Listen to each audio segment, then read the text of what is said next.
Okay, ang next naman na gagawin natin is i-declare natin yung tinatawag natin na placeholder. Okay, after nyong i-declare yung placeholder, didelete nyo lang to and papalitan nyo siya ng double quotation. At mapapansin nyo, meron na siyang suggestion.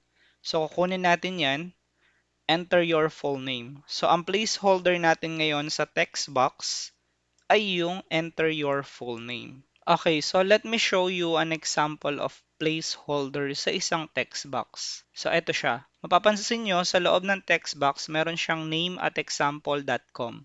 Yan yung ating placeholder. So, after ng placeholder natin, space, and then mapapansin nyo yung suggestion na required. Ilalagay din natin yan sa code natin. Now, para saan naman yung required? Ang required is ganito siya, guys. Kapag naglagay ka or kapag meron tayong text box and then in-skip natin siya, may prompt na lilitaw na please enter valid full name, ganun, or first name, email, ganun. So, yun yung required.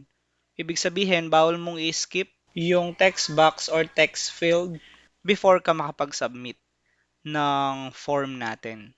Sa baba ng div, before tayo mag-end sa form, magde-declare tayo ng tinatawag natin na button. So, sa button, ang type natin ay submit kasi magsasend tayo ng request sa server natin and then ang kanyang label will be register. Then yung closing tag ng button natin. So, yan yung second to the last touch ng mismong React natin dito sa form. Dito sa last part, lalagay nyo yung export default register.